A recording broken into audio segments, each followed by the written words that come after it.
O Senhor esteja convosco. Anúncio da boa nova de nosso Senhor Jesus Cristo, segundo Lucas. Glória a vós, Senhor.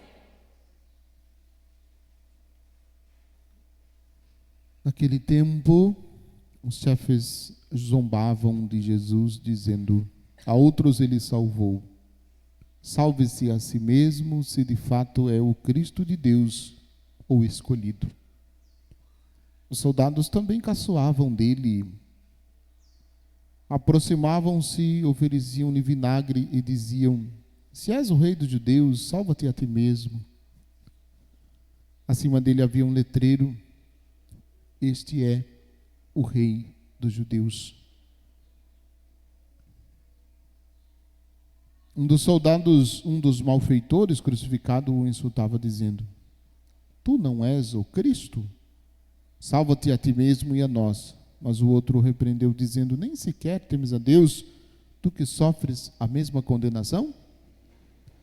Para nós é justo, porque estamos recebendo o que merecemos. Mas ele não fez nada de mal. E acrescentou: Jesus, lembra-te de mim quando entrares no teu reinado. Jesus lhe respondeu: em verdade eu te digo, ainda hoje estarás comigo no paraíso. Palavra da salvação. Glória a vós, Senhor. E as palavras do Santo Evangelho: perdoe os nossos pecados. E assim seja. Podem sentar-se um pouquinho mais. Vocês ouviram que o padre falou um pouquinho mais hoje, né? Não falou um pouquinho. Então senta um pouquinho mais. Olhemos um pouquinho para a segunda leitura. Vamos trazer alguns elementos para a nossa meditação. Versículos 12, 13 e 14. Está o nosso primeiro ponto. Com alegria dai graças ao Pai, que vos tornou capazes de participar da luz que é herança dos santos. Ele nos libertou do poder das trevas e nos recebeu no reino do seu Filho amado, por quem temos a redenção e o perdão dos pecados. Nós podemos participar da luz. Nós podemos participar da luz. E não é uma luz, né, uma luz como esta, está acesa. A luz que nós participamos aqui, conforme nos diz Paulo, é a divindade de Deus. Nós participamos da luz, nós participamos da divindade de Deus. E como é que nós participamos da divindade de Deus? Justamente pelo sacramento do batismo. A partir do momento que nós fomos batizados, a luz não só brilhou para nós, como nós passamos a fazer parte dela. Ela nos envolveu.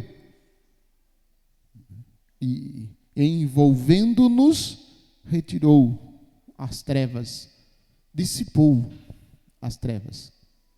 E olha que esta frase ela é estupenda, porque no escuro, se você estiver no escuro, um palito de fósforo aceso é o suficiente para clarear, não é? Então, se você está no escuro, qualquer palito de fósforo aceso, claro que o palito de fósforo tem que acender outra vela, ou tem que acender outra luz para que a luz permaneça. Mas se não tem o início, também não tem como acender. Então nós participamos, e aí diz o texto: ele nos libertou do poder das trevas, ele nos libertou da morte, ele nos libertou da escravidão, como diz a oração da missa. Ele nos libertou da escravidão, ele nos libertou do pecado, ele nos libertou da morte. E nos recebeu no reino do seu Filho amado, por quem temos redenção e o perdão dos pecados. Ele nos redimiu. Redenção, em hebraico, é korel. Korel, traduzido, transliterado para o português, é o resgatador. É aquele que resgata. Então, nós fomos resgatados.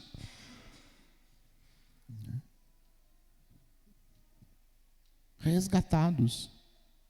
Nós tivemos redenção pelo sangue dele derramado na cruz. E esse resgatado, conforme nós dissemos, redenção, é assim, veja bem. Alguém cometeu um crime hediondo. Alguém cometeu um crime hediondo. Sei lá, eu vou exagerar no exemplo. Matou 30 mulheres. Todas elas estavam grávidas. Matou elas a paulada. Esse bandido foi pego em flagrante e foi levado para o tribunal. Se você tivesse no tribunal, tivesse a oportunidade de julgar esse bandido, qual a sentença você daria para ele?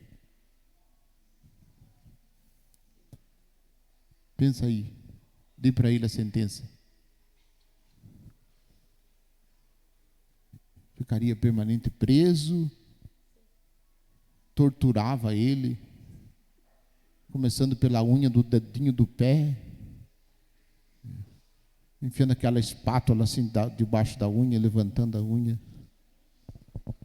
até que ele não tivesse vida mais. Aí você diz assim, nossa, padre, o senhor é muito cruel. Mas imagine a outra cena, esse mesmo bandido,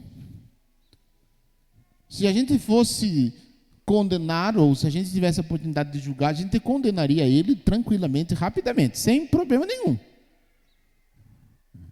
Alguém se apresenta no tribunal, se coloca do lado desse bandido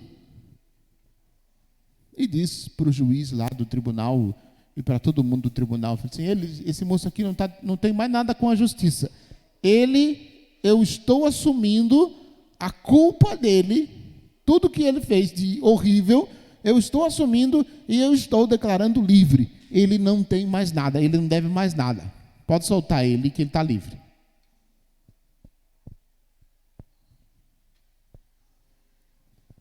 Aí responda agora para o padre. O que te escandaliza mais? O assassinato? O bandido? Ou este que soltou ele e colocou ele em liberdade? O que te escandaliza mais? Pode responder agora, se você quiser. Você já julgou mesmo. Você já mandou ele lá para os quintos mesmo, então diga, o que te escandaliza mais? Sem sombra de dúvida,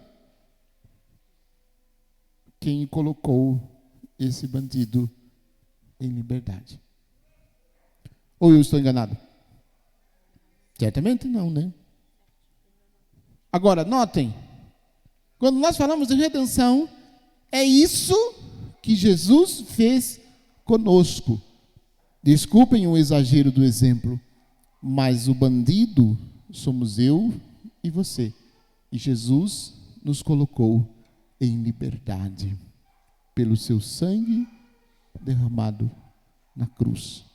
Ele pagou toda a dívida que existia entre nós e Deus.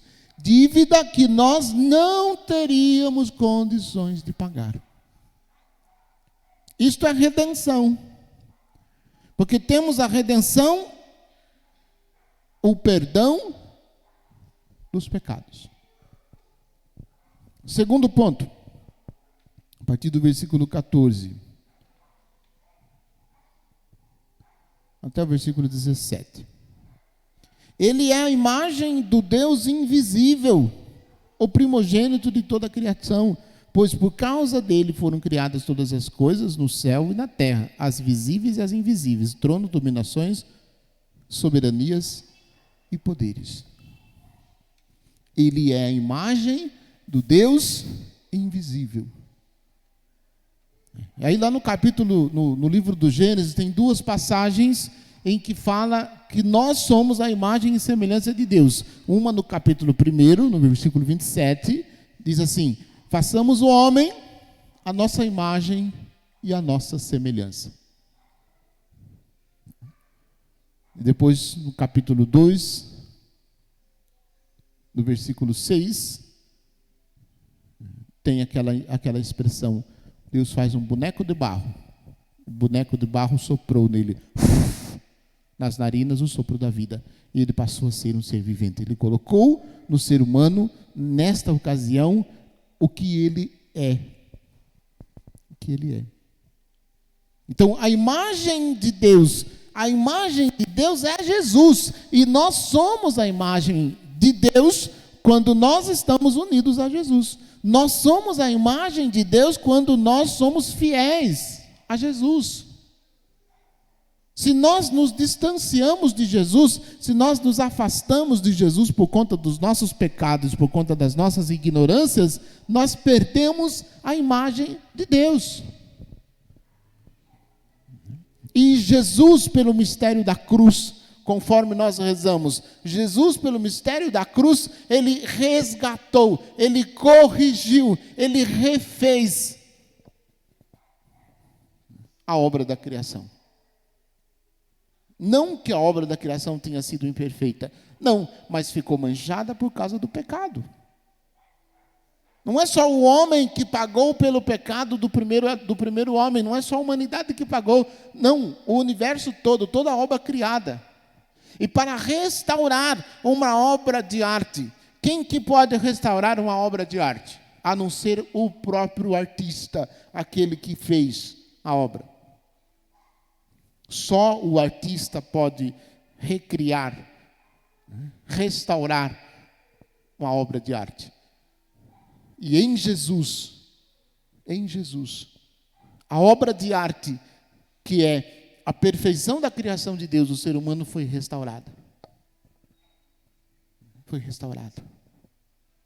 Então nós não podemos de maneira nenhuma perder a imagem de Jesus. É bem verdade que de manhã, ou em algumas situações, se a gente passar diante do espelho e olhar fixamente no espelho, a gente vai fazer uma oração de exorcismo dizendo assim: saia desse corpo que não te pertence. Mas não só no espelho, isso é bem verdade, quando nós nos apegamos aos pecados e não nos convertemos, é esta oração que nós devíamos rezar, porque nós passamos a não ter mais a imagem de Jesus, e se não temos mais a imagem de Jesus, nós nos distanciamos daquilo que Jesus pensou, daquilo que Deus pensou no início de tudo, quando criou todas as coisas. Por isso, esta expressão é muito forte. A imagem, ele é a imagem do Deus invisível, primogênito de toda a criatura. Pois por causa dele foram criadas todas as coisas. O que Deus faz para criar? No livro do Gênesis, como Deus cria? Deus fala, faça-se. E as coisas existiram.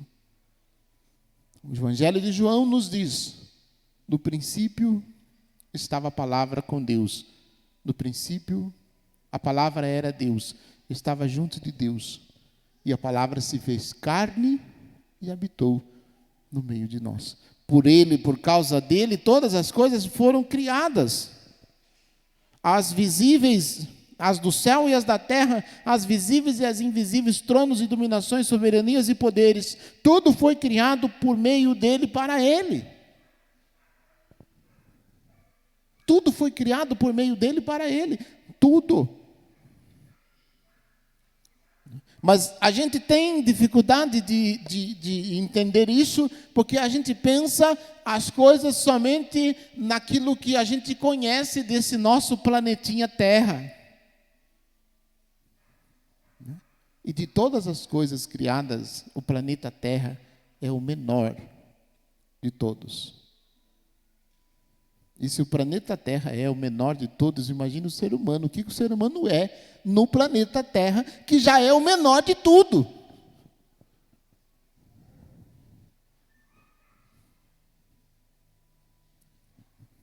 E o Senhor Jesus, Ele tem poder e autoridade sobre tudo, porque tudo foi criado por Ele e para Ele. Tudo é dele. Tudo pertence a Ele, também você, também nós, também cada um de nós. Nas nossas rebeldias, nós pertencemos a Ele. Tronos, dominações, soberanias e poderes, tudo foi criado por meio dele e para Ele. Ele existe antes de todas as coisas. Quem existia antes de Deus criar as coisas? Só Deus. Só Deus. Deus criou tudo a partir de si. Ele não criou tudo a partir, como a gente diz, a partir do nada. Não, Ele criou tudo a partir de si. Ele existia, Ele era tudo. E a partir dele, Ele criou todas as coisas. Também nós fomos criados a partir dele. Também nós fomos criados a partir dele. Nós somos um pensamento de amor de Deus. Nós somos uma atitude de amor. Nós somos um rebaixamento de amor de Deus. Deus se rebaixou para criar-nos.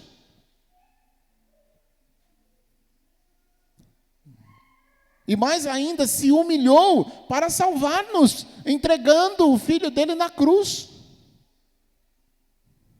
Para resgatar. Correr, resgatador.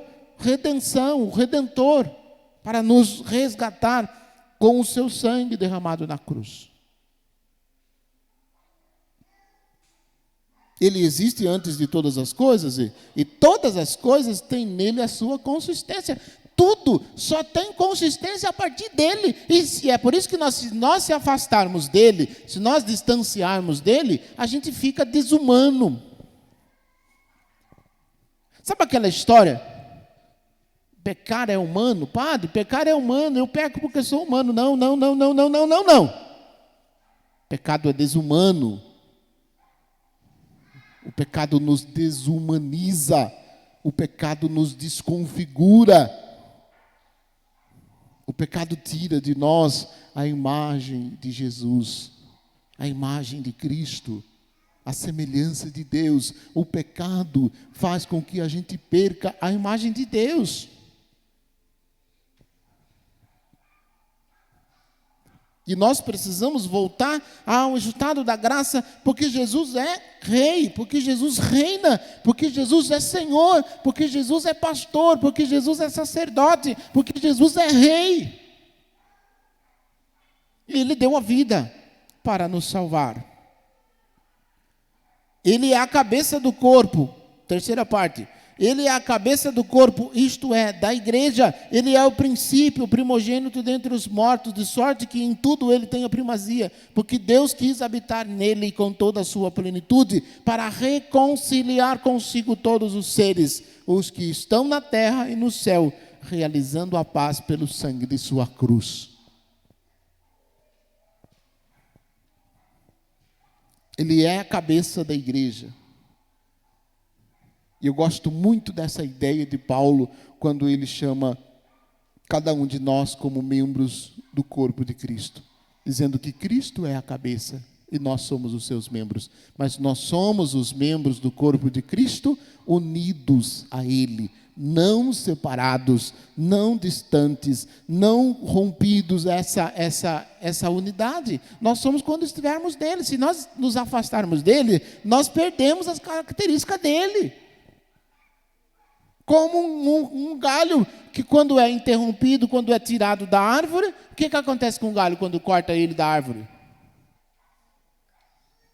Ele seca. Ele seca. Nós, sem Jesus, nós também estamos fadados a desaparecer. Sem Jesus, nós não somos nada. E aí ele entregou-se na cruz. Ele entregou-se na cruz. Por amor a nós. Eu vou fazer a mesma brincadeira que eu fiz na missa de manhã, só que vou inverter. Você já vai saber como é que eu vou inverter. Olhe para as pessoas que estão aqui na igreja. Olhe para todo mundo, para frente, para trás, do lado.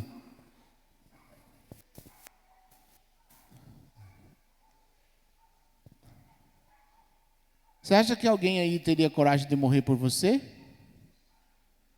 Veja que eu mudei a pergunta. De manhã eu perguntei o contrário.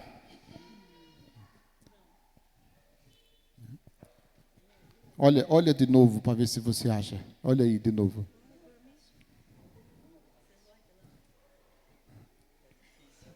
Alguém aqui teria coragem de morrer por você?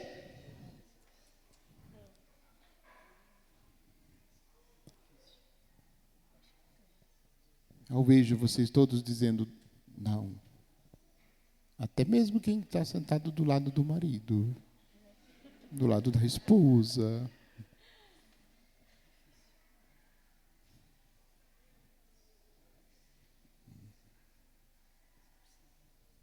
Mas Jesus morreu na cruz por você. Jesus morreu na cruz por você. E ele faria de novo, se fosse só você no mundo, se não existisse mais ninguém na face da terra, ele faria de novo. Só por causa de você, ele faria de novo. E a gente não pode, a gente não tem o direito de passar desapercebido por tudo isso. Ou de achar, de pensar que isso é um acontecimento normal. Ele morreu na cruz, entregou a sua vida, sofreu muito, mas isso é normal. Não, ele fez isso por amor. Ele fez isso por amor. E a nossa resposta tem que ser, no mínimo, também por amor. E a gente diz que ele é rei do universo. Ele não é só rei do nosso mundinho, ele não é só rei das coisinhas que nós temos, ou das coisinhas que nós conhecemos, ou dessa pequenina realidade que nós vivemos, chamado planeta Terra. Não, ele é rei de tudo, de todas as coisas criadas, as visíveis e as invisíveis. Ele é rei do universo. Ele é rei de tudo, ele governa tudo, ele está sobre tudo. Ele governa tudo, ele está sobre tudo. E nos pede amor e nos pede conversão. É isso.